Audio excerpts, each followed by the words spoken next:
본문은 서머나 교회와 버가모 교회에 보내는 주님의 말씀 메시지입니다. 서머나 교회는 환난과 궁핍한 상황 속에서도 주님께 충성한 교회로 칭찬을 받았습니다. 교회가 위치한 이 각 도시의 역사적 배경을 아는 것은 각 교회에게 계시하신 예수님의 말씀을 이해하는 데 매우 유익한데요. 이 에베소 위쪽으로 80km 정도 떨어진 곳에 위치한 이 서머나는 지형적인 조건 때문에 역사적으로 많은 나라들이 꼭 점령하고 싶어 했던 요충지였습니다. 그러다 보니 역사적으로 많은 전쟁과 또 전쟁의 폐해로 인한 파괴가 있었던 도시입니다. 특별히 주전 6세기에 완전히 파괴되었다가 주전 3세기, 주전 290년에 알렉산더 대왕에 의해서 이 서머나라는 도시는 재건되었습니다. 대략 300여 년 동안 폐허로 있었던 것이죠. 이 역사적인 기록을 알고 있는 한 시인은 재건된 서머나 도시를 바라보면서 죽었다가 살아난 도시다라고 칭송했습니다. 여러분이 서머나라는 도시 안에 있는 교회에 주님이 편지하면서 자신을 계시하실 때 죽었다가 살아나신 분, 분명히 예수님은 십자가에서 죽으셨고 3일 만에 다시 사셨죠. 그 주님이 죽었다가 살아나신 분으로 서머나 교회에 계시할 때 그들은 자기가 살고 있는 그 도시 안에 있는 교회에 주님이 어떤 분이신지를 계시해 주시니 이 죽었다 살아났다라는 그 주님의 정체성에 대해서 더욱 감격스러웠을 것입니다. 특별히 소아시아의 7교회, 지금 계시록에 있는 주님이 편지를 보내는 이 교회들 중에서 오늘날까지도 큰 도시로 남아있는 곳은 서머나밖에 없습니다. 이 서머나라는 도시는 오늘날은 이즈미어라는 이름으로 불려지는 튀르키예에서 세 번째로 큰 도시라고 합니다. 그러므로 주님은 죽었다가 다시 살아나셨으며 다시 사신 그분은 여전히 살아계신 분이죠. 계속 영원히 살아계신 분입니다. 그러므로 이 서머나 교회에 죽었다가 사신 분이라는 것은 죽었다가 다시 한번 살아났다가 또 이제 시간이 다 돼서 다시 죽는 그런 존재가 아니라 주님은 죽었다가 사셨고 사망을 완전히 이기셔서 영원히 사시는 분으로 더욱 분명히 되새길 수 있었을 것입니다. 서머나는 주전 2세기에 로마가 카르타고 제국과 전쟁할 때 로마 편에 서서 로마를 지지한 공으로 주전 195년에 로마 여신의 신전을 짓게 된 아시아의 첫 번째 도시가 되었습니다. 그리고 주후 23년에는 티베리우스 황제를 기념하는 신전도 짓게 되었고 도시가 어쨌든 한번 무너졌다가 새로 지어지면서 가장 아름다운 건축물과 또 이 도시는 과학과 의학의 중심지였을 뿐만 아니라 유명한 문인들도 많이 배출하는 도시가 되었습니다. 도시가 이 에베소라는 도시와 견주어서 결코 이 소아시아의 대표 도시로 뒤처지지 않는 그런 도시였다라는 것이죠. 어떤 시인은 바다 쪽에서 서머나라는 도시에 있는 이 아크로폴리스를 바라보면서 서머나의 면류관이라고 노래했다고 합니다. 그만큼 바다에서 바라볼 때 도시 위에, 도시 중앙에서도 더 위에 지어진 이 아크로폴리스는 이 도시의 아름다운 경관의 정점이었던 것이죠.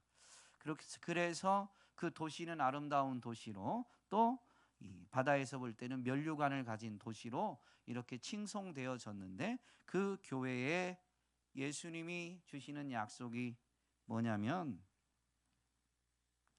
이 생명의 면류관을 너에게 주겠다라는 약속입니다. 그러니 이런 표현들이 그 교회 안에, 그 도시 안에 사는 사람들에게는 훨씬 더 이 생생한 이미지가 되는 것이죠.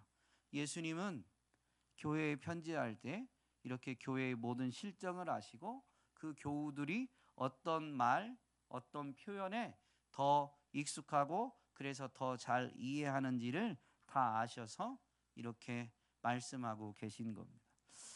버가모 교회도 환난 속에서 믿음을 지킨 신실한 교회였죠. 그러나 그들 가운데 발람과 니골라 당의 가르침을 따르는 자들이 있어서 책망도 받은 교회입니다. 버가모는 주전 29년에 에베소로 이 소아시아의 로마 행정, 이 소아시아 지방, 소아시아 주의 행정 수도를 옮기기 전까지, 그러니까 에베소가 주전 29년부터 소아시아 지방의 수도가 되었는데요. 그 이전까지는 이 버가모가 소아시아 지방의 행정 수도였습니다. 그래서 에베소나 서머나에 비해서 경제적, 문화적인 중요성에서는 조금 떨어졌지만 정치적, 종교적인 면에서는 결코 뒤처지지 않는, 행정 수도가 에베소로 옮기기 전까지는 계속 로마 제국의 아시아 주의 이 행정 수도로서 자리하고 있었기 때문에 그 중요성이 결코 떨어지지 않는 도시였습니다. 그러다 보니 법률적으로 로마의 권위에 버금가는 이 권세를 가지게 되었는데요. 버가모의 정치인들은 합법적으로 사형을 선고하고 집행할 수 있었다고 합니다. 사형 선고와 집행은 로마 시민들은 로마 황제의 권한으로만 사형을 언도할 수 있었습니다. 그건 성경에도 나오죠.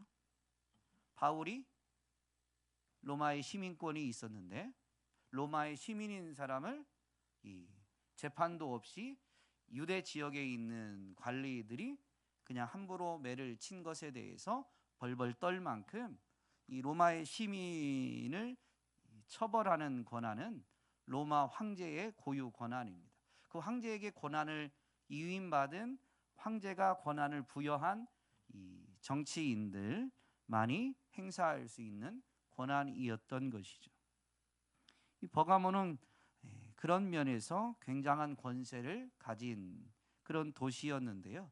사형을 언도하고 집행할 수 있다라는 것은 즉 사람을 죽일 수 있는 권한이 있는 거죠.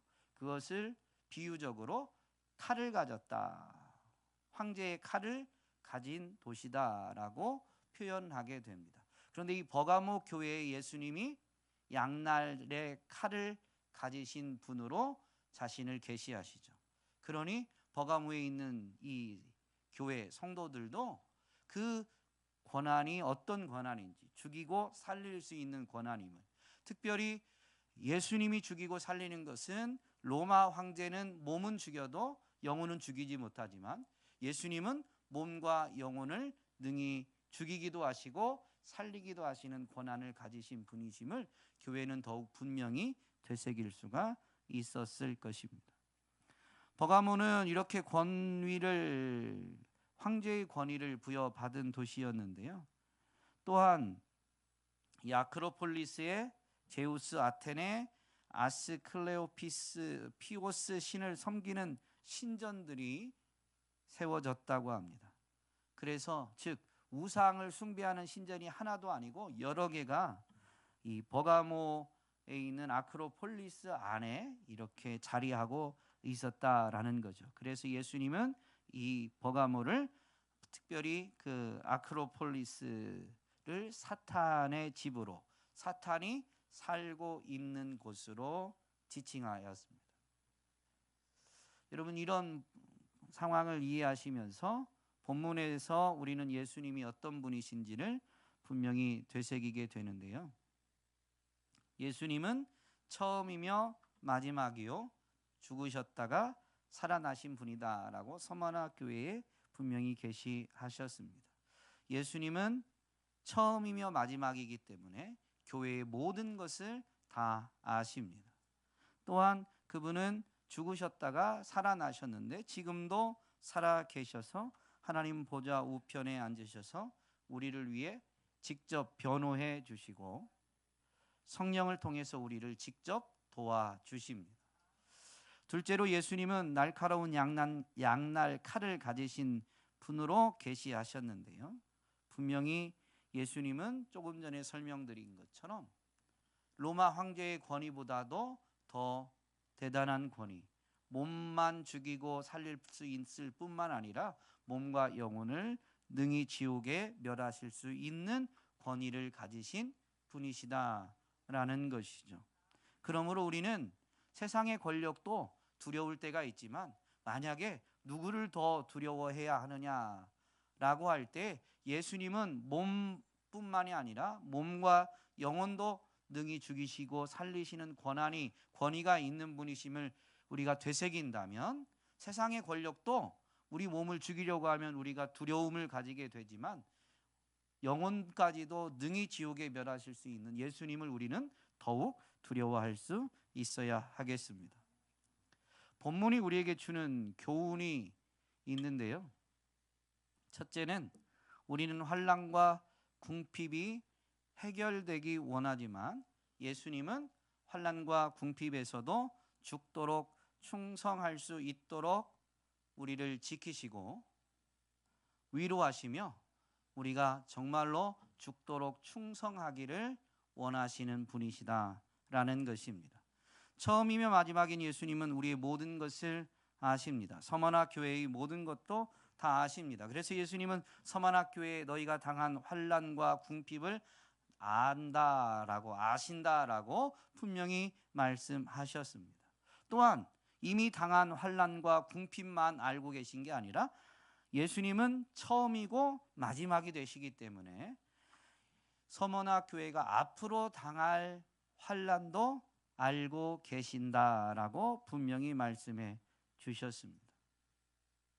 그런데 서머나 교회 지금까지도 환난과 궁핍함 속에서도 믿음을 잘 지킨 주님께 이 칭찬받는 교회, 그 교회 앞에도 여전히 환난을 당할 거예요.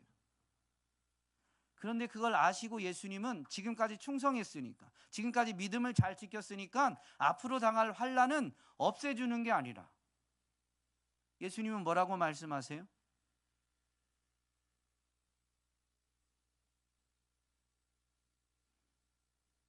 10절에 보면 너희는 열흘 동안 환난을 당할 것이다. 이 열흘 10일은 딱 숫자적으로 열흘 이 10일이라는 이 문자적 숫자적인 이 시간이 아닙니다. 히브리인들에게 10이라는 숫자는 충만 또는 모든 것을 상징합니다. 그러니 그들의 앞은 뭐밖에 없다는 거예요? 환난밖에 없다는 거예요. 여러분 앞에 앞으로 당할 환난이 열흘 동안, 즉 남은 날 동안 환난밖에 없대요. 여러분 어떠실 것 같아요? 믿음을 계속 지켜야 될까요? 버려야 될까요? 지켜야죠. 그래도 이렇게 심각해지면 어떻게 합니까? 예수님은 열흘 동안 환난을 당할 것이다 라고 했어요. 즉 너희 앞날에는 이 10이라는 숫자가 상징하는 걸 초대교회는 더 잘 알고 있었으니까 교회가 앞으로도 계속 환난을 당한대요. 그럼 내가 교회에 소속돼서 계속 믿음을 지켜야 되느냐? 그래야 된다는 거죠. 열흘 동안 환난을 당할 것이다. 죽도록 충성하여라 라고 주님이 분명히 요구하고 계십니다. 여러분 우리의 앞에 믿음의 행보가 다 환난이다 고난이다 라고 해서요 벌벌 떨 게 아닙니다. 모세는 시 90편에서 이런 신앙의 고백을 하나님 앞에 올려드리죠. 우리의 연수가 70이요 강건하면 80이라도 그 연수의 자랑은 뭐밖에 없어요? 이 시편을 처음 들으세요? 처음 들어요? 수고와 슬픔뿐이요. 빠르게 지나가니 마치 날아가는 것 같습니다. 70년을 살고 건강해서 80년을 산다고. 요즘은 70년, 80년을 말하지 않죠. 80년, 100년, 120년을 말합니다. 그런데 몇 년을 말하든 인생은 요약하면 수고와 슬픔뿐이다라고 모세가 말했습니다. 그리고 그 믿음의 고백이 하나님의 말씀, 성경에 이렇게 기록되어져서 오늘 우리에게도 전해지고 있죠. 여러분, 지금 몇십 년을 사셨든 여러분의 삶을 뒤돌아보면 뭐밖에 없어요? 수고와 슬픔밖에 없어요. 여러분은 행복이 많으신 것 같습니다. 그래서 저희 집 아이들이 엄마 아빠한테 가끔 뭐라고 하는데 엄마 아빠는 일찍 가야 된다고 말합니다. 죄송합니다. 저보다 어른도 계신데. 그런데요, 정말로 성경의 말씀을 믿고 우리가 삶을 사는 것을 돌아보면 여러분 땅에 미련이 생기는 게 이상하죠. 그러니까 성경을 안 믿든가 그러지 않아요? 성경이 안 믿어지든가 그러면 땅에 미련이 생길 수밖에 없겠지만 아니 예수 그리스도 안에서 분명히 천국이 있다는데 주님이 우리를 맞아주시면서 모든 슬픔과 눈물을 닦아주시고 모든 이 아픔을 다 씻어주시면서 완전히 변화된 새로운 몸으로 영원한 생명, 영원한 복락을 누리게 해주시는 곳이 완성되어진 하나님 나라라는데 여러분 거기를 가야죠. 왜 자꾸 땅에 미련을 갖습니까? 주일날 그렇게 말씀을 드렸는데 듣기 거북한 말에는 도대체 아멘이 안 나옵니다. 여러분 모세의 고백에서 위안이 있는데요. 70년, 80년, 120년을 논하고 돌아보면 기쁘고 행복했던 시간보다 아쉽고 부족했던 그래서 안타깝고 후회스럽고 수고했던 것 슬픔밖에 남지 않는다 할지라도요. 여러분 우리에게 위안이 뭐냐면 빠르게 지나갑니다. 지금 여기 우리 자녀 세대 말고는 물론 조금 더 젊으신 분은 뭐 요즘 평균 연령으로 하면 어떻게 될지 모르지만 그래도 상당수의 부모님 세대들은 이제 지나온 날보다 갈 날이 남은 날이 더 적습니다. 저는 그러기를 바라고 있습니다. 네. 그런데요, 그 남은 날도 결산하면 수고와 슬픔밖에 없겠지만 그래도 빠르게 지나간다고 합니다.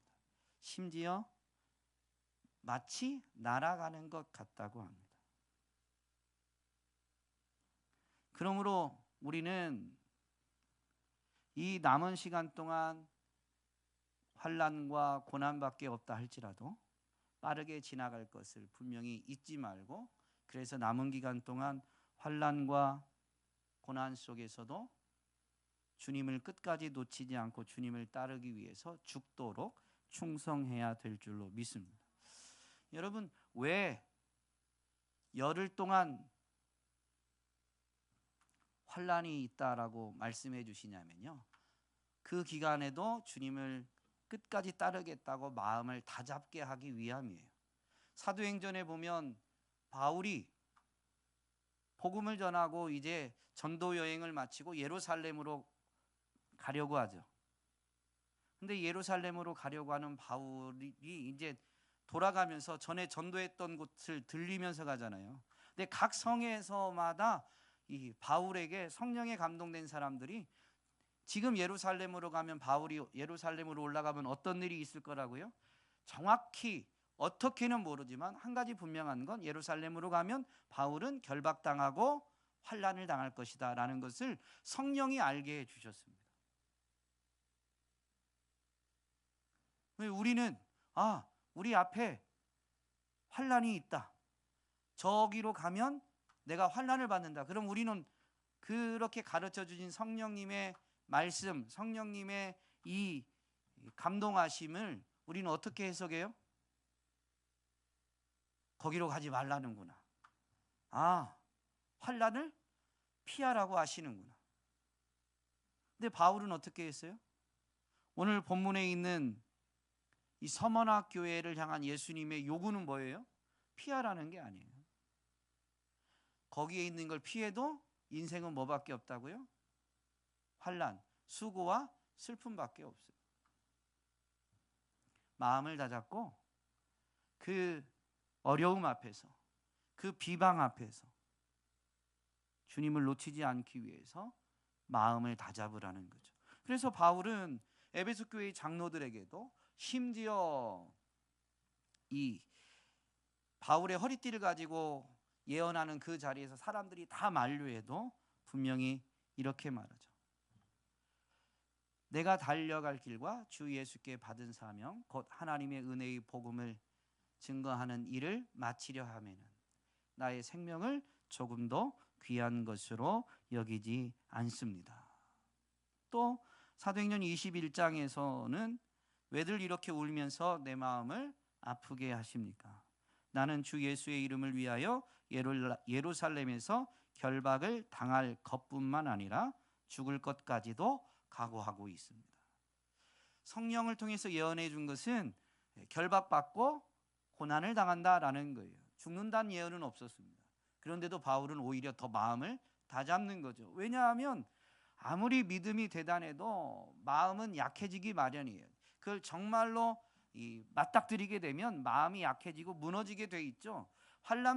결박당하는 것 정도 감안했는데 진짜 결박을 받고 나면 이제 끝나야 되는데 라는 마음이 들어오겠죠. 그런데 결박을 당하고 이 고난도 당한대요. 근데 그 고난의 정도가 어느 정도인지는 몰라요. 그래서 바울은 각오를 어떻게 했냐면 죽을 것까지도, 고난을 받아서 내가 견디지 못하고 죽는다 할지라도 복음 전하는 일을 마치기 위해서 예루살렘 교회로 가겠다는 거예요. 왜냐하면 그게 나를 향한 하나님의 부르심입니다. 내게 맡겨진 사명입니다. 그래서 바울은 그렇게 한 거죠.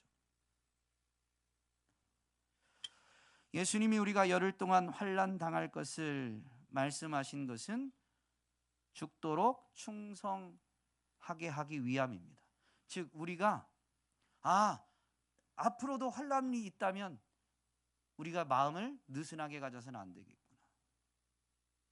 우리가 정말로 죽음을 각오하면서 주님을 끝까지 붙들어야 되겠구나라고 되새기게 하기 위해서 이렇게 말씀해 주시는 거죠. 오늘 저와 여러분이 땅에 소망을 두지 말고 정말로 죽도록 충성해서 주님이 주신 약속, 내가 생명의 면류관을 너에게 줄 것이다. 주님이 주시는 그 생명, 하늘의 생명과 복락의 진정한 소망을 둠으로 인해서 마지막까지 주님을 저버리지 않고 죽도록 주님을 붙드는 충성하는 저와 여러분이 우리 교회가 되기를 간절히 소망합니다. 두 번째로 우리가 본문에서 교훈을 얻을 수 있는 것은 외부적인 압력을 이기는 것에만 집중할 것이 아니라 내면적으로 세상과 타협하지 않는지도 더욱 깨어서 돌아봐야 한다라는 것입니다. 버가모 교회는 물리적인 핍박에도 믿음을 지켰습니다. 그 물리적인 핍박이 어느 정도였냐면요, 안디바라는 사람이 죽임을 당했어요. 즉 순교당했어요. 그 교회의 누군가가 지금 세상 권력에 의해서 죽임을 당한 거예요. 이유는 하나, 예수 믿는다는 이유로. 그런데도 버가목 교회 다른 성도들은 자신들의 교우들 중에 하나가 예수 믿는다는 이유 때문에 죽임 당하는 상황을 직면하고도 예수님을 저버리지 않았다는 거죠. 그 얘기는 무슨 얘기예요? 다음엔 내가 죽을 수도 있다라는 이런 상황인데, 그런 상황에도 예수님을 저버리지 않았어요. 믿음을 지켰다는 거예요. 여러분, 버가목 교회 대단한 교회죠. 대단한 교회입니다. 그런데 그 교회에 예수님이 뭐라고 말씀하시냐면 책망할 것이, 나무랄 것이 있다라는 거예요. 나무랄 게 뭐냐면 발람의 교훈, 발람의 가르침 또는 니골라 당의 가르침을 따르는 자들이 있다라는 거죠. 발람과 니골라 당의 가르침이 크게 다르지 않는 것 같아요. 어쨌든 이 발람이라는 인물은 니골라 당의 가르침이 무엇인지는 정확히 알 수가 없지만, 발람은 구약에 분명히 등장하는 인물이죠. 민수기 22장에서 24장에 보면 모압 왕 발락, 발람 말고 발락이 이스라엘 백성이 광야를 지나오면서 대적들을 물리치고 이렇게 오니까 이제 이스라엘이 자기 모압 지역으로 들어서게 되는 것에 대해서 두려움을 가졌어요. 그리고 워낙 수가 많으니까 자신의 힘으로 이길 수가 어렵겠다라고 생각이 들어서 당시에 유명했던 이 예언자인 발람을 초청해서 엄청난 복비를 약속하고 이스라엘을 저주해달라고 부탁했습니다. 그런데 그 발람이 발락의 초청을 받아서 가려고 하는 그날 밤부터 하나님이 발람의 입을 막으시죠. 따라가는 것을 허락하신 다음에는 하나님이 주시는 말씀만 말하고 이스라엘을 저주하지 못하게 막으셨습니다. 그래서 발락에게 가고, 그래서 발락이 이스라엘을 볼 수 있는 곳으로 데리고 와서 이제 저주해달라고 3번이나 했지만 하나님이 막으셔서 결국엔 이스라엘을 저주하지 못했습니다. 오히려 축복만 했죠. 그런데 발람은 엄청난 복비를 포기하지 못해서 이스라엘을 저주할 수 없지만 하나님이 막으시기 때문에 이스라엘은 다른 사람들이 저주할 수 없지만 그들이 스스로 저주를 받도록 발람은 발락에게 계략을 짜줍니다. 발람의 그 가르침이 뭐냐면 하나님의 백성인 이스라엘이 하나님에게서, 하나님의 말씀에서 벗어나서 스스로 하나님으로부터 멀어지게 하는 거였는데요. 그게 맛있는 음식과 즐거운 잔치에 이스라엘 백성들을 초청하는 겁니다. 이스라엘 백성 전체가 아니에요. 여기에 마음을 빼앗기는 일부를 초청하는 거죠. 그리고 그들에게 술을 제공하고 술에 취한 다음에는 여자도 붙이면서 음행하게 하고, 그러면서 여자와의 음행에 더 빠지게 되니까, 술에 취하고 음행에도 취하게 되니까 결국은 어디까지 데리고 가냐면 우상을 숭배하는 곳까지도 데리고 갑니다. 이게 발람의 가르침입니다. 여러분, 발람의 가르침은 처음부터 하나님을 버리고 우상을 숭배하라고 하는 게 아닙니다. 맛있는 음식을 주겠다는 거죠. 재밌는 시간이 있다. 좋은 곳이 있다. 그게 엄청난 유혹이 아니에요. 매우 건전한 문화일 수 있어요. 요즘 같은 때 가족끼리 주일날 하루쯤은 빠지고 정말로 좋은 시간을 보내는 것도 의미 있지. 여러분, 그게 사탄의 유혹일 수도 있다니까요. 그게 없어야 된다라는 의미는 아닙니다. 율법적으로 그런 시간이 있으면 안 된다라는 의미는 아니에요. 그런데요, 사탄의 이 발람의 미혹은, 계략은 뭐냐면요, 건전한 문화로 즐거움을 추구하도록 만들고, 그 즐거움에 취하면 그 건전함에서 조금씩 멀어지게 만드는 거예요.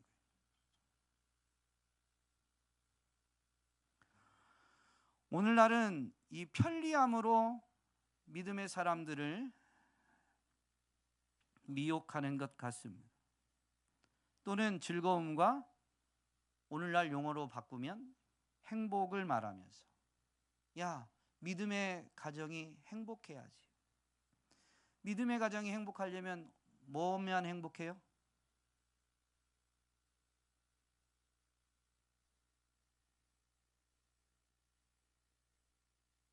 뭐 하면 행복해요? 여러분들 하고 계신 거, 가정의 행복을 위해서. 제가 이렇게 설교하면서도 저도 참 어려운 게 뭐냐면요, 하나님을 예배하고 하나님을 찾는 게 우리에게 진정한 행복이어야 되는데, 우린 참 세상에 많이 동화되어 있습니다. 여러분이 답변을 빨리 안 하신 거는 우리가 세상에 많이 동화됐다라는 증거가 아닐까 두렵습니다. 선뜻 대답하기가 어렵죠. 정답은 뻔히 아는데 나는 거기에서 실제적으로 행복을, 즐거움을 찾지 못하거든요. 찬양을 합니다. 우리의 힘은 주를 기뻐하는 것, 우리의 힘은 주를 기뻐하는 것. 주를 기뻐하는 게 뭐예요? 예배하는 거예요. 찬양하는 거예요. 근데 실상 예배, 찬양에서 말씀, 묵상 이런 데서 기쁨을 찾는 경우들이 점점 줄어져 가고 있는 거죠. 여러분, 멀리 벗어나지 않았을지라도 아주 조금이지만 말씀에서 벗어났다라는 것은 벗어난 거리로 여러분 합리화할 게 아니에요. 이미 세상과 동화되기 시작한 것입니다. 죽음의 위협과 같은 환난은 오히려 분별하기 쉽습니다. 너 예수 부인해, 안 그러면 너 죽는다라고 하면 두려움은 훨씬 크겠지만, 아, 이거는 정말로 예수님을 버리게 만드는 사단의 계략이구나라는 것은 누구나 분별할 수 있어요. 그런데 편리, 이익, 행복으로 포장된 올무와 덫은 분별하기가 더욱 어렵습니다. 그래서 우리는 이 외부적인 물리적인 압력, 핍박을 분별하는 것보다 우리 내면적으로 하나님의 말씀, 하나님의 뜻을 분별하고 마음을 지키는 것에 더욱 깨어 있어야 합니다. 그래서 하나님 말씀에서 좌우로 치우치지 않으려고 몸부림쳐야 됩니다. 그런데 여러분, 사람은 흔들리지 않고 딱 그 중심을 잡을 수 있어요, 없어요? 없어요. 그래서 깨어 있어야 되는 거예요. 치우치면 어떻게 해야 돼요? 돌아와야죠. 돌아오는데 이 사람은 중심을 딱 못 잡는다니까요. 치우쳐 가지고 돌아오면 서야 되는데 어떻게 해요? 반대로 넘어가요. 그러면 어떻게 해야 돼요? 다시 또 가운데로 와야 돼요. 이렇게 사는 거예요, 우리는. 그래서 깨어 있어야 되는 거예요. 착각하고 이러다가 졸면 어떻게 돼요? 자빠지는 거죠. 자빠졌다가 일어나면 감사한데, 그렇게 몇 번 자빠지다가 이제 부상이 크고 완전히 누워버리면 못 돌아올 수 있습니다. 우리가 젊다고 시간이 많은 것처럼 착각해서도 안 되고, 나는 그래도 언제든지 돌아갈 수 있다고 여러분 교만 떨어서도 안 됩니다. 깨어 있어야 됩니다. 좌우로 치우치지 않으려고 계속 그 말씀으로 돌아가려고 몸부림쳐야 되는 거죠. 우리 세종온육교회가, 세종온육교회의 가족인 저와 여러분이 근신하고 깨어서 항상 말씀으로 돌아가기 위해 몸부림치기를 주님의 이름으로 부탁드립니다.